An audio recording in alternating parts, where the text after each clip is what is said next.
Bom dia, meu nome é Christian e esse é mais um vídeo.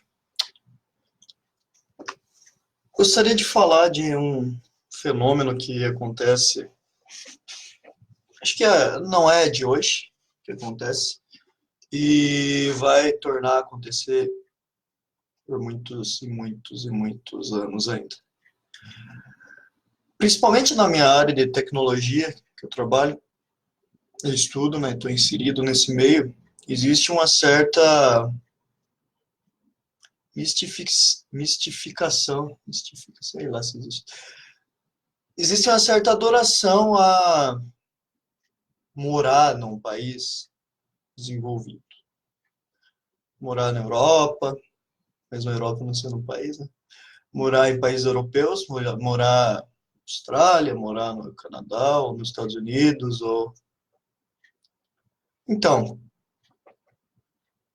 é, gostaria primeiramente de desconstruir essa ideia de desenvolvido, para depois conseguir falar de maneira mais sutil, maneira mais tranquila, que seria um país em desenvolvimento, um país subdesenvolvido, um país desenvolvido, um país emergente, o que são todos esses termos. Pois bem, existe essa vontade repentina de morar fora e ela é justificada por coisas que ocorrem aqui dentro.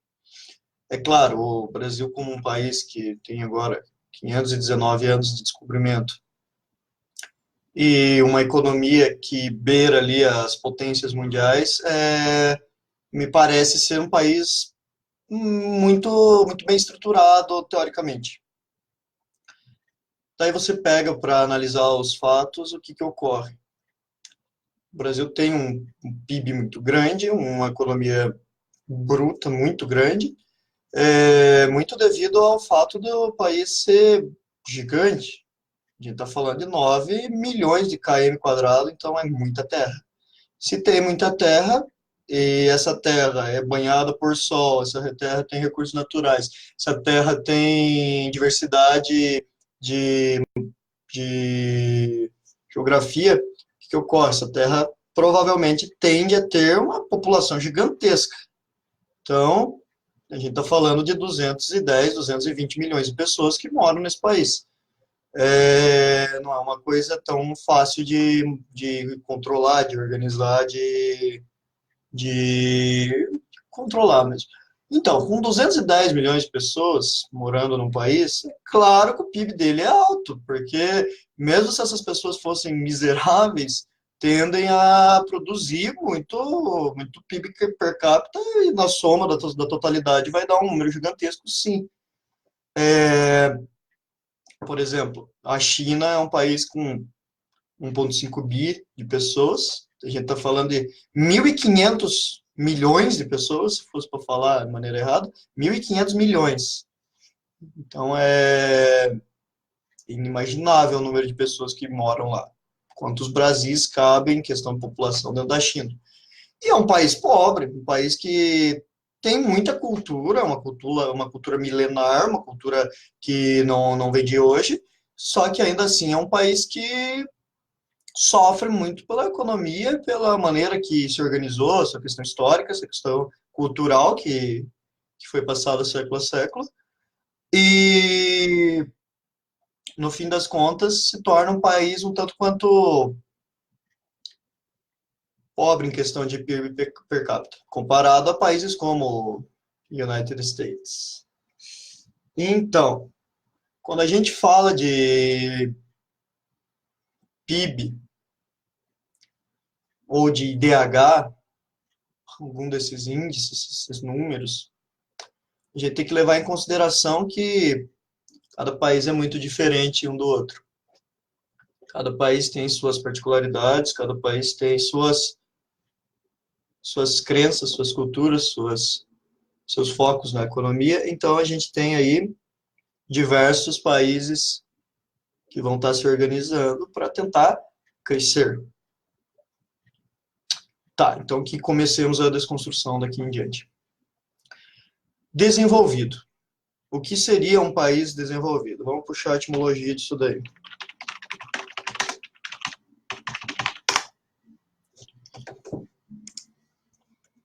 Desenvolver, transitivo direto, tirar o que envolve ou cobre, desembrulhar. Transitivo direto e pronominal, fazer crescer ou crescer, tornar-se maior, mais forte. Provavelmente é o que a gente está procurando. E temos o transitivo direto e pronomial, fazer aumentar ou aumentar a capacidade ou possibilidade de. Fazer progredir ou progredir. Então, quando a gente na nossa bandeira tem ordem e progresso, ou melhor, ordem ou progresso, né? O cara que falou no show do milhão. Ordem e progresso na nossa bandeira. O que a gente entende por progresso? A gente entende evolução, num sentido amplo da palavra. Evolução é feita por quem? Aqueles que têm a globalização em sentido de desenvolvimento em mãos. Então, quando a gente diz que somos um país desenvolvido, sendo a gente um país abstrato, a gente está dizendo que a gente investe em várias áreas, a nossa economia é estruturada, é robusta, que sabemos lidar com problemas sociais, econômicos, naturais, relações internacionais. Então, a gente tem um país completo, entre aspas. Você pega Portugal ou Inglaterra, por exemplo. Teoricamente, são países desenvolvidos. E eu diria que são países hoje, 2019, são países que, claro, tem seu mérito, mas aí você vai buscar entender a história desses locais. Ainda que não saibamos qual é o berço da humanidade, a gente acha que deve ser ali por África, talvez Europa, talvez Ásia. Bem, muitos historiadores vão abrir teorias diferentes sobre essas contemplações. Se você tem o berço da humanidade dentro daquela localização da Eurásia, ou da África, que seja, se você considerar que a Eurásia e a África formam um só continente desde a concepção que a humanidade teve, então diríamos que pouco importa se é da África, da Europa ou da Ásia. É a mesma faixa de terra. Não sei se dá para acreditar numa Pangeia, algo do tipo. Não sei. Não sei realmente se todo aquele desenho que a Índia se desloca, volta, Brasil, a América do Sul junta com a América do Norte. Não sei, não dá para saber. Ninguém sabe. A gente tem teorias muito bem escritas, mas saber, a gente não sabe. Mas também não importa. Caso existam, ou que tenha existido, na verdade, uma Pangeia, aí que a gente não tem mesmo para que falar de diferenças. Daí a gente partiu do mesmo lugar. Tá, a gente está falando de Homo sapiens sapiens. A gente falar de Neandertal, a gente está falando de outra coisa, mas suponhamos que só os sapiens que tenha evoluído. Ou a breve história da humanidade está por aí. Eu tenho que ler ele, daí acho que eu vou ter mais artefatos para esse tipo de questionamento. Mas então, se você tem uma espécie que se manifestou por todo o globo, se espalhou e em diferentes lugares conseguiu evoluir de maneiras amplas, você tem uma espécie um tanto quanto completa, espécie um tanto quanto sentido amplo da palavra, uma espécie um tanto quanto completa. Então, o que que acontece? Quando você tem uma espécie desse gênero, você tem que imaginar que diversas coisas aconteceram desde a concepção da humanidade até hoje. Somos uma raça bélica, querendo ou não. Temos motivos para ser. O homem deixa de morar em grupos e viver de maneira a ser caçado para se tornar o caçador. Quando você se torna o caçador, você tem que ter muita sabedoria, porque a força, eu acredito que não seja o maior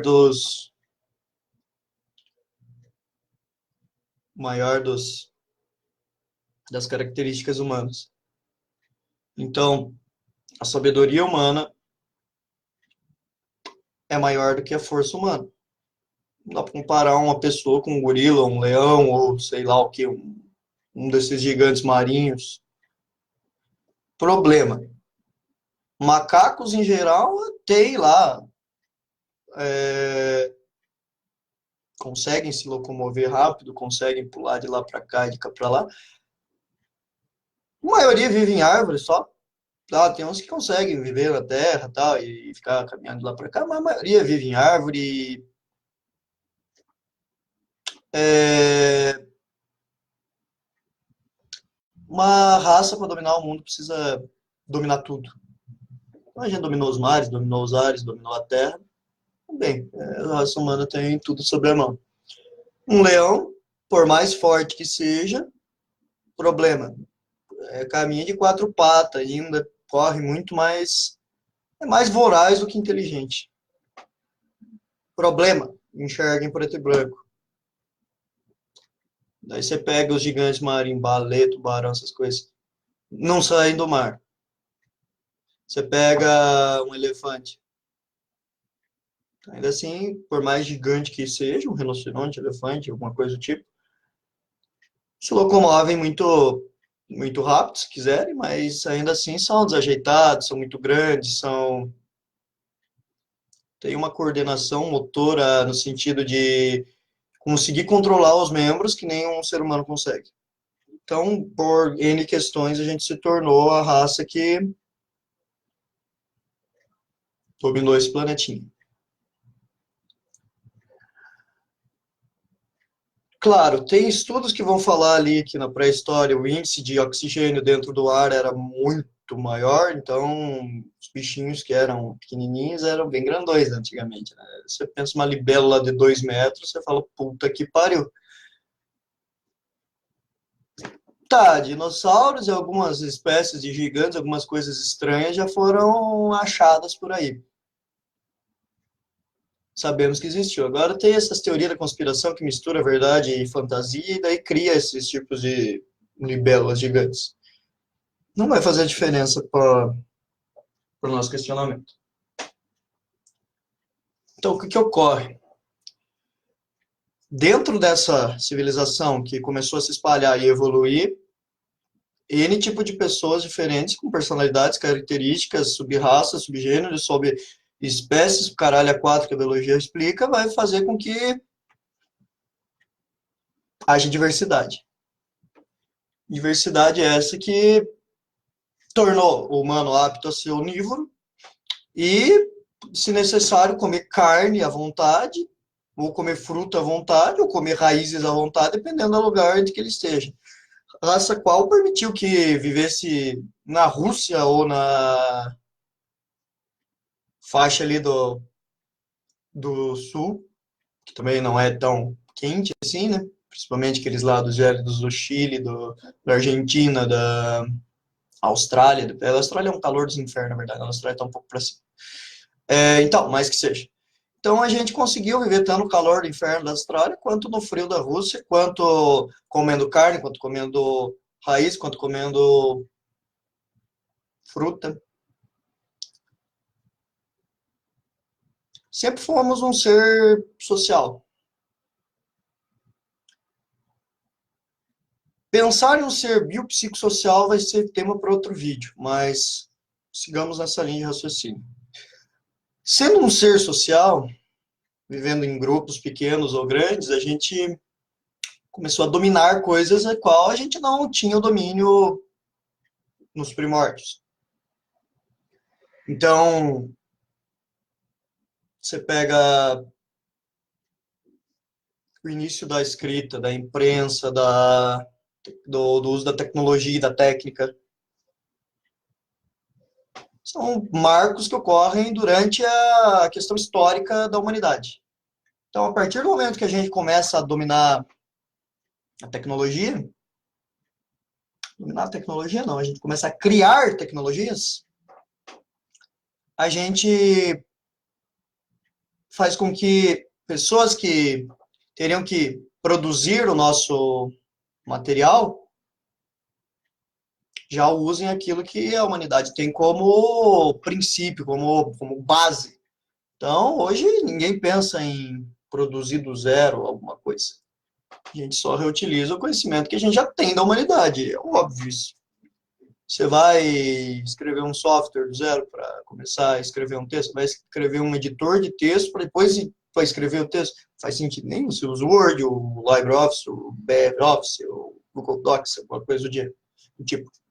Você vai fazer um almoço, você não vai fabricar tua faca, tua panela, você vai comprar. Então, a partir do momento que a globalização veio e introduziu o uso da técnica para a transformação de algo e criou uma tecnologia, isso já falando milênios depois, a gente tem um país, ou vários países, que se destacam por ter a hegemonia.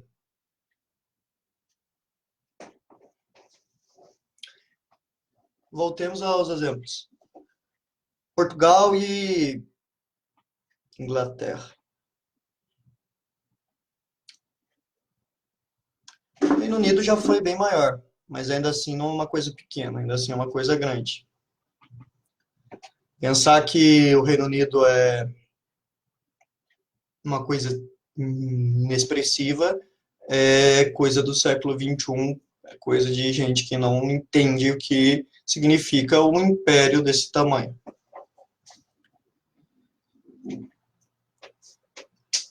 Você pega ali 3, 4 mil anos atrás, o mundo era muito diferente. Parece muito tempo, não, mas 4 mil anos só. O que a gente já não fez esse mundo em 4 mil anos? O que vai ser daqui mais 4 mil anos? Os maiores gênios da humanidade não conseguem chutar previsões para daqui 100 anos. É muito difícil imaginar um mundo daqui 100 anos. Mais do que isso é praticamente impossível. Só para a gente ter noção da nossa ignorância. Então, um país desenvolvido, que seja Portugal, pegamos Portugal. Por que Portugal é desenvolvido? A resposta está tão na ponta da língua que a vontade de falar de uma maneira bruta, mas eu me controlo nos meus vídeos. Portugal é um país desenvolvido porque escravizou, matou, dominou, expandiu, não ligou para porra nenhuma enquanto estava fazendo isso. Inglaterra, então, meu filho. Então, são países aí que tiveram domínio dos oceanos. Falando de Espanha, de Inglaterra, de Portugal e outros países. Claro, vieram os nórdicos, vieram.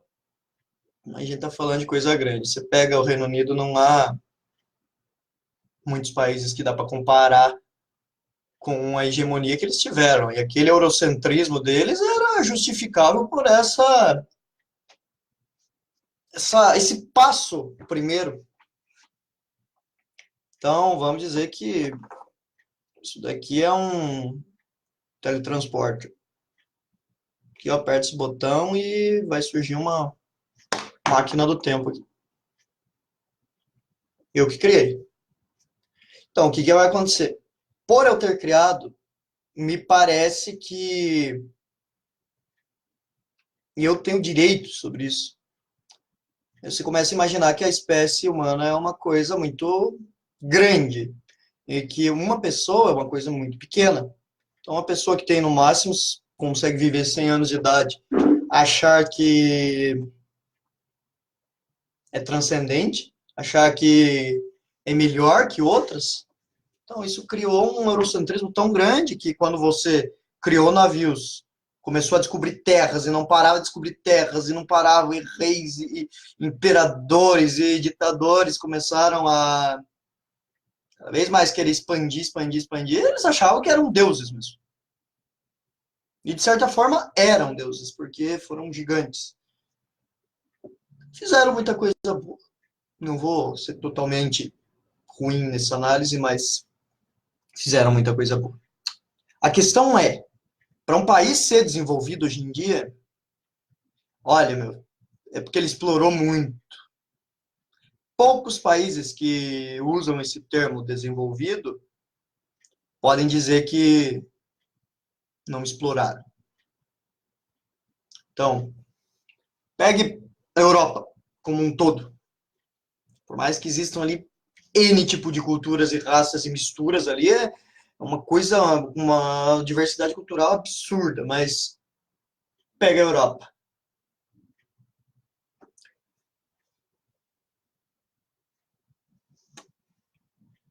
Essa diversidade que você tem dentro do continente europeu, eurásico, me parece um tanto benéfica. Contudo, a gente está falando de povos que vieram e foram e se misturaram e se misturam hoje de maneira absurda e não é de hoje. E foram dominados por impérios e impérios. A questão pré-histórica, histórica daquilo ali, desde bolinha até hoje, são países que já fizeram parte de algo maior. A mesma coisa de você pegar os estados brasileiros e falar que cada um é um país. A gente teria a União Brasileira. Seria do tamanho da Europa, praticamente. E não estou falando isso da boca para fora. Calcule a extensão europeia e a extensão brasileira para você ver. Tira a parte da Rússia da Europa, o Brasil é maior do que a Europa. Tira o Alasca dos Estados Unidos, que eles compraram da Rússia, há muito tempo atrás. O Brasil é maior que os Estados Unidos. Se os Estados Unidos não ficassem se expandindo tanto com essas ideinhas aí dos presidentes de lá, eles não seriam tão gigantes. Então você pega a história desses países europeus que já fizeram parte de um todo, são todas histórias sangrentas. Assim como a história dos Estados Unidos. Ah, eles vão falar, existe Canadá, existe Austrália. Canadá já foi muito mandado pelo Império Britânico. A Austrália, com essas origens e traços ingleses. Então você está falando aí que me parece que não há santo nessa história.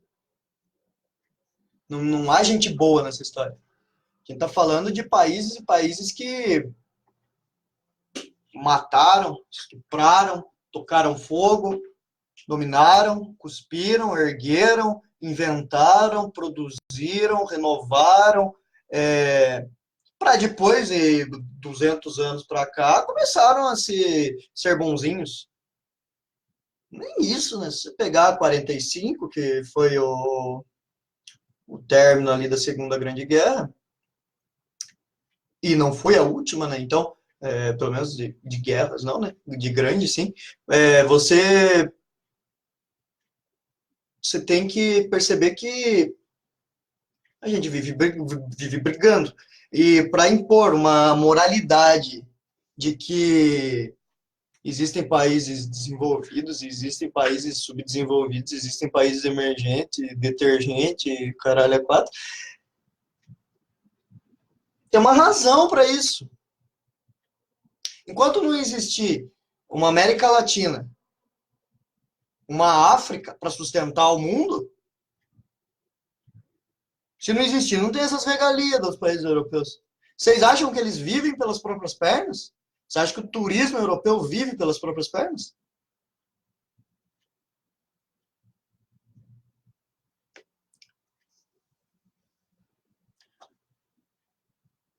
Questão de conhecimento pode ser passada a qualquer ser humano. Ponto. Se ele for criança, se ele estiver na fase de aprendizagem. Você vai pegar um africano, um latino-americano, um norte-americano, um pessoal da Oceania, um pessoal da Ásia, um pessoal... Todos têm a capacidade de aprender da mesma forma. Então, por que que existem esses países tão desenvolvidos e existem países tão pobres? Por que essa grande disparidade? Não é uma questão fácil. Os sociólogos do mundo inteiro tentam explicar isso. Como viver numa globalização? Como dar tecnologia a todos? Como dar vazão, entendimento, conhecimento, acesso a todos? E, ao mesmo tempo, existia um sistema de castas não especificado, não manipulado, não evidente, mas existente dentro dos meios globais. Como organizar isso? Não dá para matar a cultura. A cultura dos países tem que existir e é uma coisa que não pode ser mexida. Tá, tem pessoas que têm imperadores e ditadores que destruíram culturas de lugares para então obrigarem esses povos a terem a nova cultura. Tá, vai ler Sun Tzu, vai ler Maquiavel, você vai entender alguma coisa disso. Então, destruir a cultura não dá. A cultura deve existir. Agora, o que tem que se fazer para que o mundo seja um lugar equilibrado, digamos? Não igual, porque é impossível ser igual, mas equilibrado. Então, você vai pegar a Rússia, Sibéria, são áreas extremamente gélidas, são áreas extremamente não produtivas, não dá para plantar, não dá para colher, não dá para fazer porra nenhuma naquele deserto gelado. Mesma coisa que você pegar a Antártica ou pegar o Saara. Pouca coisa dá para fazer nesses lugares.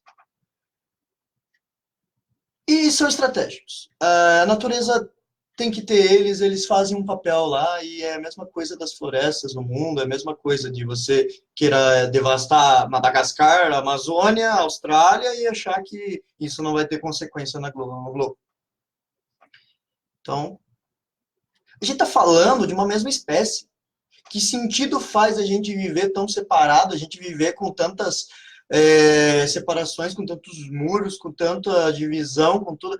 Claro que todo governo está tentando se construir e talvez daqui mais 500 anos a gente esteja num livro de equilíbrio onde que os países subdesenvolvidos vão estar perto dos países que hoje consideramos desenvolvidos, e isso vai fazer com que fique mais fácil a gente imaginar um mundo sem fronteiras. Não é nada relacionado ao comunismo, não tem nada a ver com capitalismo. Vamos expandir um pouquinho a mente, pensar que existem mais de 2 sistemas sociais no mundo. Então, a gente está falando do quê? De um novo sistema social em que a globalização vai ser a coisa mais importante. Tendo a globalização como coisa importante, a gente tem que pensar que toda essa manifestação de países deve ser uma coisa só. Tá, mas aí você fica pensando como que isso funcionaria, como que eu estou falando de matar todos os países e criar uma coisa só. Não é necessariamente esse caminho. A nossa Constituição diz que somos estados indivisíveis, constituímos a mesma federação. Então, de forma alguma dá para comparar um gaúcho com um cara do Nordeste, da Bahia, por exemplo, ou com um cara do Acre, ou com um cara de São Paulo. Só que são partes do Brasil, são todos brasileiros. Não estou falando que os países devem deixar de ter sua cultura. Podem até ter fronteiras imaginárias, assim como existe no Paraná, para São Paulo, por exemplo. E até existem fronteiras como uma fachada, alguma coisa representativa, mas não existem impedimentos de transição entre cá e lá. Então, isso que torna importante o meio. Esses impedimentos de transição fazem com que a gente não permita o ser humano de ir e vir. E isso não é direito constitucional, isso daí é princípio da humanidade. O homem faz o que o homem quer. Entenda o homem por a raça humana, não o homem por o homem, gênero, sexo. Então você tem que imaginar que todos esses países devem ter uma certa sinergia para que consigam trabalhar de maneira a serem algo, a serem parte de algo maior. Então você pensa na União Europeia, não é só um nome. Um bloco, o maior dos blocos, o mais organizado, que consegue extrair dali coisas absurdas. Claro, por essa união. Uma banda é muito mais energia do que um cantor solo. A espécie humana, quando está em conjunto, consegue trabalhar de maneira eficaz. Tá, a União Europeia está ruindo em algumas coisas. E não sei até quando que vai fazer sentido você imaginar todos aqueles países juntos numa mesma moeda. E não é só mais uma moeda, né? Porque cada país tem a sua moeda também, não é só o euro. Então, você pensa que essa hegemonia do bloco europeu é uma coisa meritocrata. Não sei até quando saudar essa meritocracia da hegemonia desses países desenvolvidos, sem atrelar às barbáries que eles praticaram durante o eixo histórico. Parece um tanto quanto ignorante isso. Essa sociedade em que a tecnologia nos permite ter rápido acesso à informação nos torna seres obcecados pela exposição de si mesmo, seres que acham que são melhores, seres que enxergam o mundo como algo fácil, como algo dominado, como algo... Então você acessa o Google Maps, você consegue calcular rotas e rotas e rotas e caminhos e ir lá e cá do mundo inteiro. Você tem um mundo em suas mãos no Maps.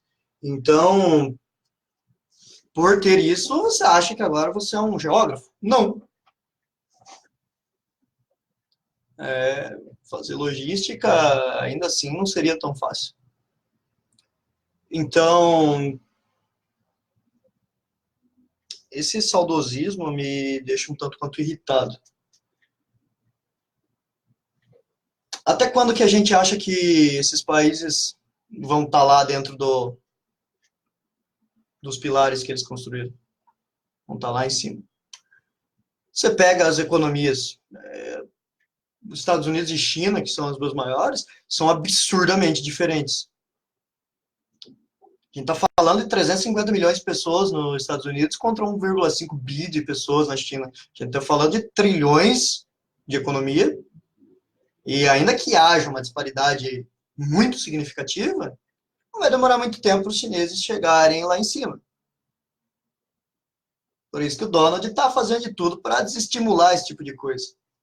Então, essa covardia, essa briga de gente grande, até o Trump com o Kim Jong-un também é um exemplo disso, me parece que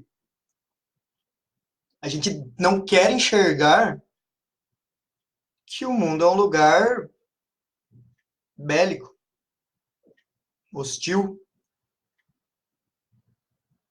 Então, você pega os países que têm os domínios atômicos do mundo.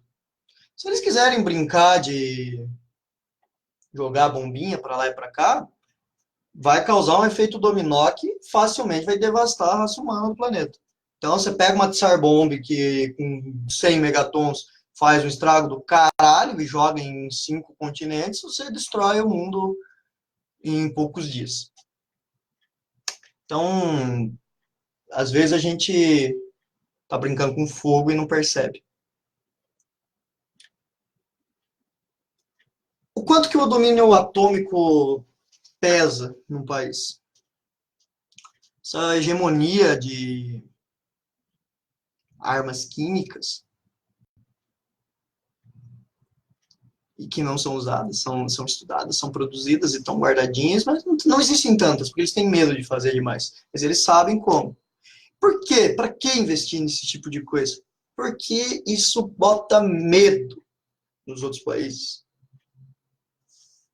Então, quem não teme os Estados Unidos? Quem não teme a Rússia? Quem não teme?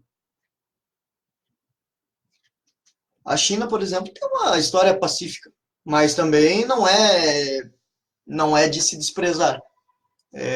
Você achar que por sempre ter sido assim, vai ser sempre assim, é uma tolice. Esse empirismo não funciona. Então, depois dessa desconstrução, eu fico me perguntando, o que seria um país desenvolvido? Um país em que você tem acesso à informação, que você estuda, que você trabalha, que você tem saneamento básico, que você tem... Não estou falando que todos vão ser iguais, e todos vão ser formados, e todos vão ser bonitinhos, e... Não. Uma síndrome vai afetar o mesmo porcentagem de pessoas hoje do que daqui a 50 anos. Então, naturalmente a gente não consegue disputar um com os outros porque temos diferenças biológicas. Mas socialmente, a gente tem que dar pelo menos o pontapé inicial para que as pessoas consigam competir de maneira um tanto quanto mais menos disparado, assim, porque você tem aqui uma classe alta que consegue chegar nos lugares e uma classe baixa que para chegar na classe média leva 50 anos. Como que a classe baixa um dia sonharia em chegar na classe alta com essa disparidade, com essa falta de educação no sentido de não ter como estudar de maneira eficaz dentro das escolas públicas e você não ter acesso à informação. Ah, mas todo mundo tem celular? Ah, é? Todo mundo tem celular? Lá na Rocinha, por exemplo, todo mundo tem celular. Todo mundo tem computador, todo mundo tem uma calça jeans boa, todo mundo tem uma televisão 4K, com certeza. Não estou falando que deveriam ter, estou falando que a gente está falando do submundo, a gente está comparando coisas muito diferentes. Então você pega a Camboja, você pega a Índia, você pega países desse tipo de organização, existem cenas, aí o Brasil não está tão perto, mas também não está tão distante. Existem coisas que ocorrem nessas coisas que são absurdamente bizonhas, o quanto existem pessoas sendo judiadas nesse mundo. Então você pega as guerras civis e como que essas pessoas podem competir com um americano comum? Quando o filho da puta do presidente dos Estados Unidos achar que ele tem o domínio de tudo e eles são melhores do que o restante do mundo, e ele só fecha acordos internacionais que são benéficos a ele, só vai espalhar cada vez mais esse ódio.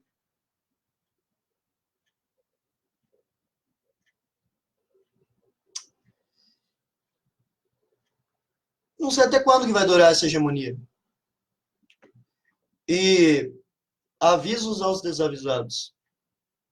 Estamos bem organizados. Bom dia.